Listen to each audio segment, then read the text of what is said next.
Bon dia. What's happening? There's a few things I don't like. And one of them is victim blaming. Victim blaming,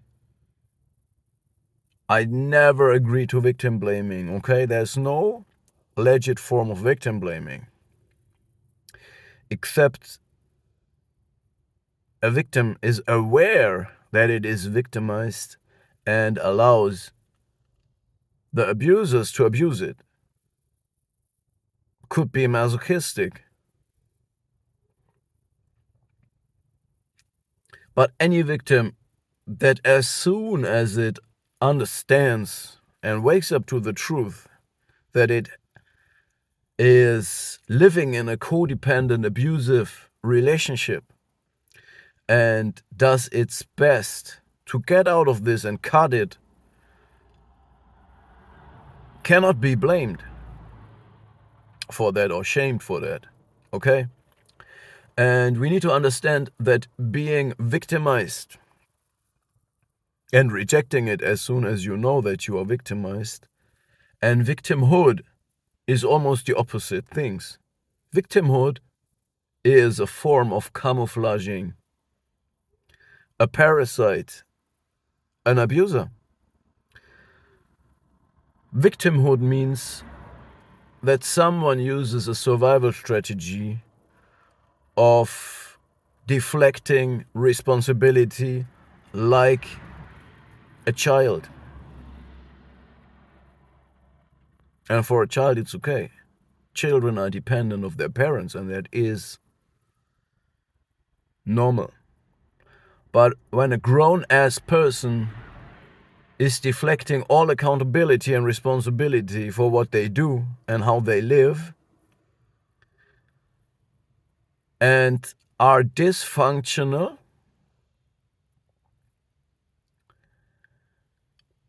and use this as a survival strategy and acting as abusers themselves, but as soon as you hold them accountable, they say, oh, I do this because I have this kind of past and this happened to me and I'm a victim. This is victimhood, and it's dangerous and disgusting. I want to get you to a place today, and it's not easy to transfer my message today, but we will get there. I'm confident in this fact that we get there. See,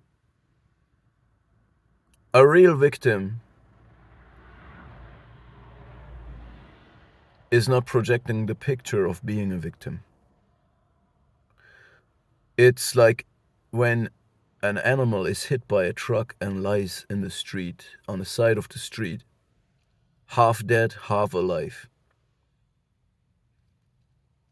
It will try its best to get back to a functional state. It struggles, it licks its wound, it does what's necessary, okay?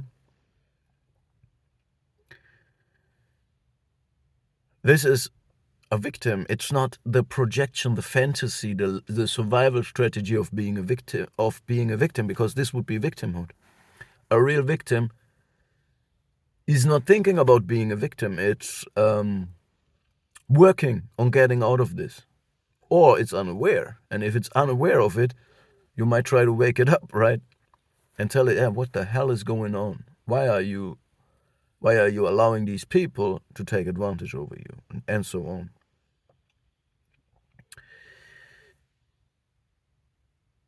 The same thing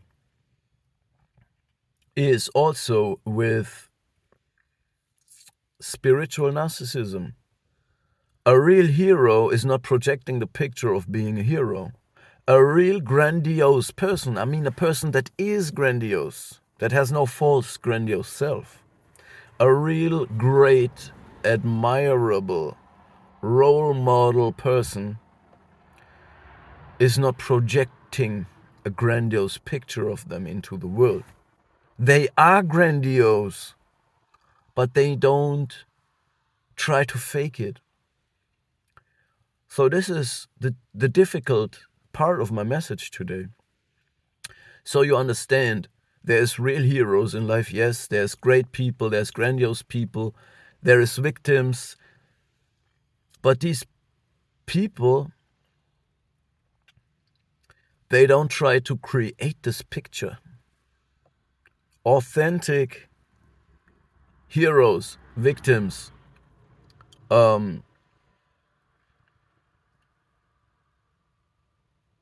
whatever you call it, maybe there's real chosen ones, people who are chosen by God, people who have this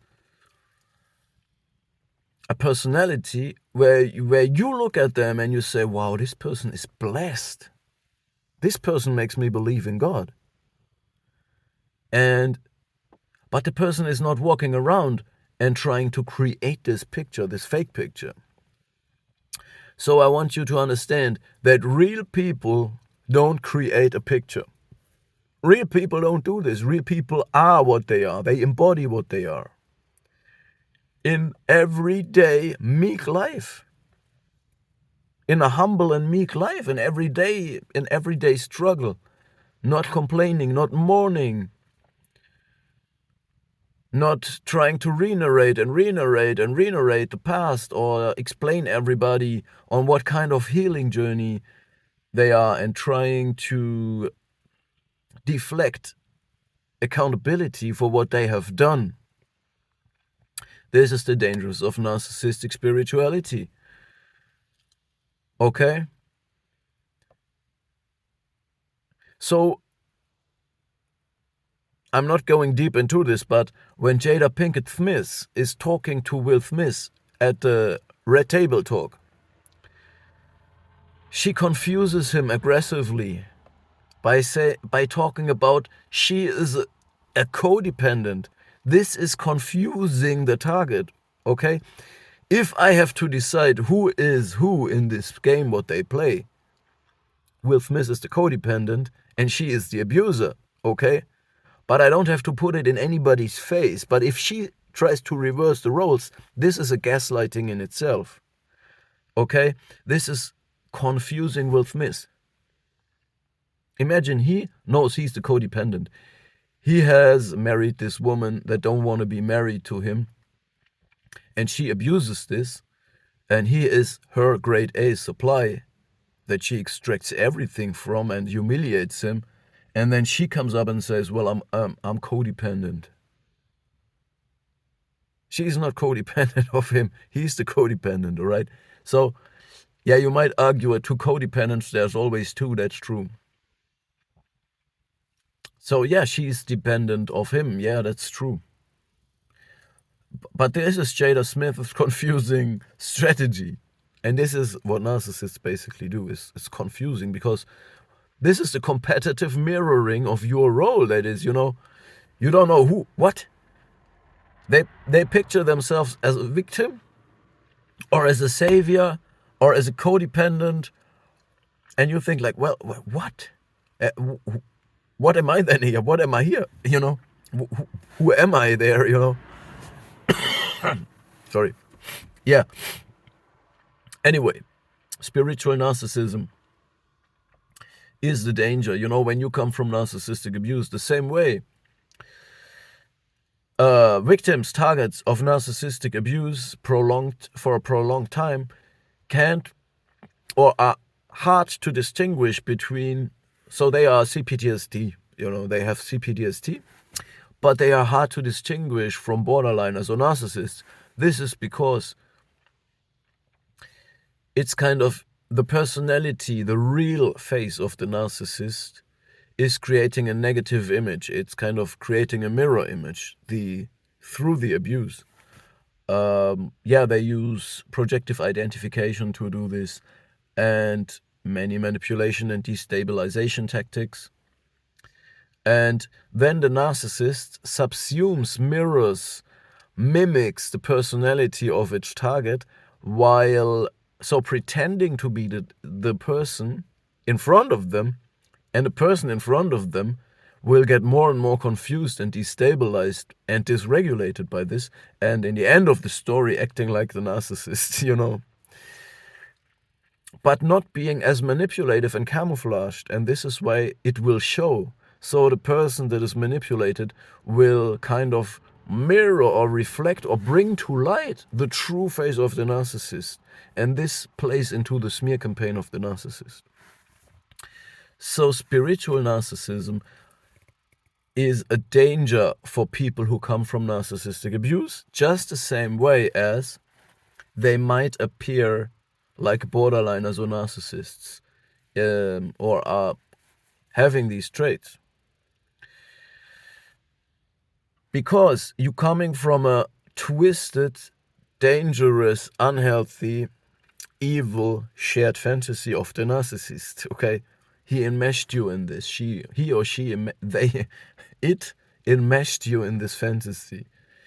And then it's easy to fall, it's literally, when you want to find back to being a healthy individual, is literally a narrow path. It's a path of finding balance grounded in reality. And it's easy to fall from this path on one or the other side. One side could be becoming a narcissist, following and falling for the introjects, the bad object, the negative self-talk the narcissist has trained you, suggested you, fed you with, both by acting it out themselves as well as suggesting it to you through manipulative tactics. So the evil, the self-destructiveness, the negative talk, the negativity in general has been brought into your life by the narcissist, but through that, it has become part of your mental landscape. The other side of where you can fall from this path is another fantasy, may it be grandiose or not, which means you come from one fantasy that started all good, too good, idealization, love bombing, and then turned all bad, all evil, all bad object, all broken child, all dead mother. Do you think from a broken child in the shadow of a dead mother, which is a narcissist, anything good can come? I don't think so. Now, when you come from this sick, twisted fantasy of somehow idealizing this background of a broken child and a dead mother,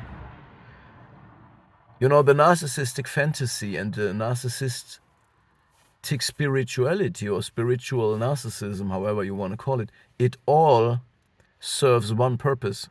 Don't change yourself, don't work on yourself, but lie to yourself and delude yourself into believing that you are grandiose and everything is fine.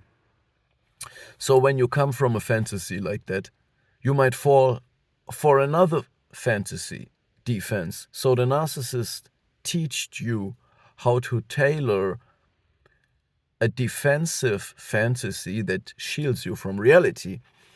And in some way, after narcissistic abuse, your reality might be as uncomfortable as it never has been before. This is because the narcissist stole from you a lot of things. Can be money, can be property, can be life space, can be identity, can be self-worth, can be, your confidence. Your confidence has been destabilized and all of these things. And now you have to face reality, and it will be harder than before, but on the other hand, this is the true birth of you. This is your chance to be who you really are, to become who you are, because the narcissist cannot heal, cannot change. They are chained into their fantasy defense.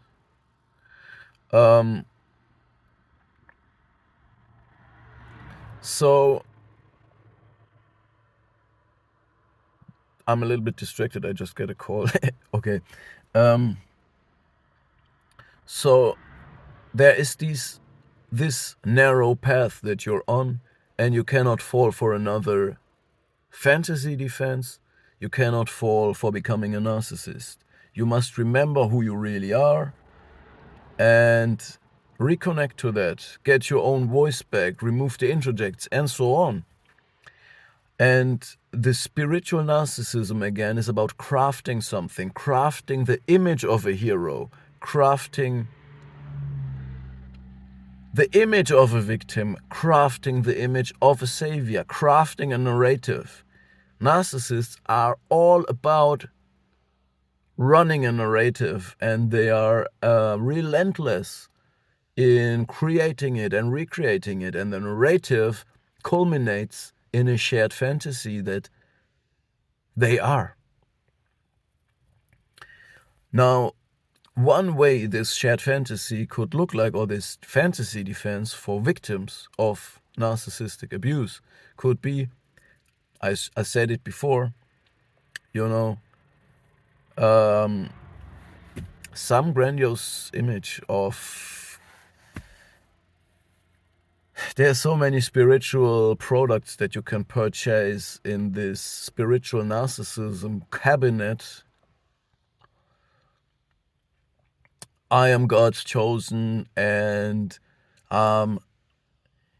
He has isolated me now to lead me on my purpose, and I was so strong to defeat this psychopathic demons, and I could go on and on and on. But you could choose any other picture that you want of the archetypes. I'm the archetype of the yellow Power Ranger, and I, there are so many products you can purchase.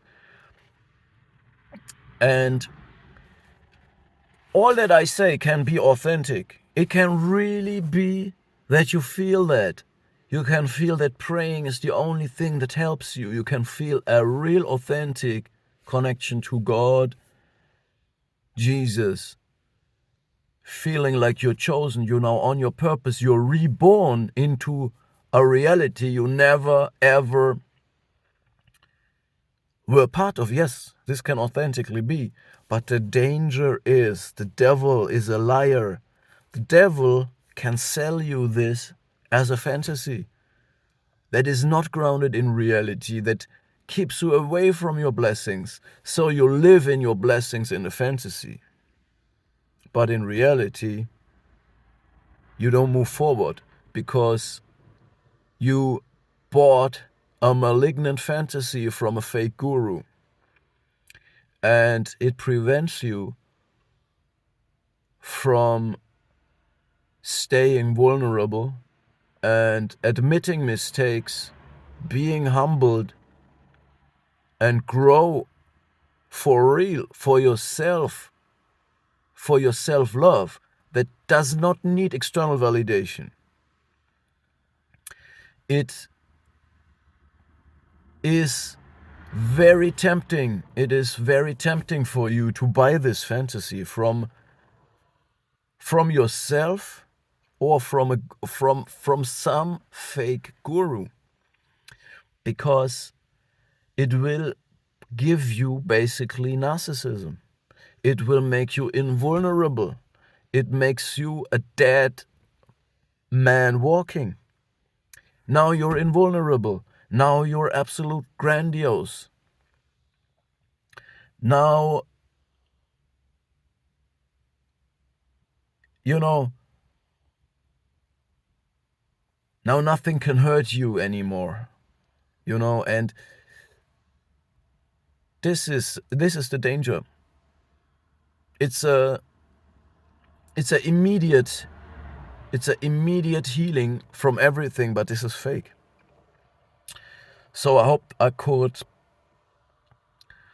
transfer my message. I believe it's a little bit messed up, because I could have made 2 videos from this.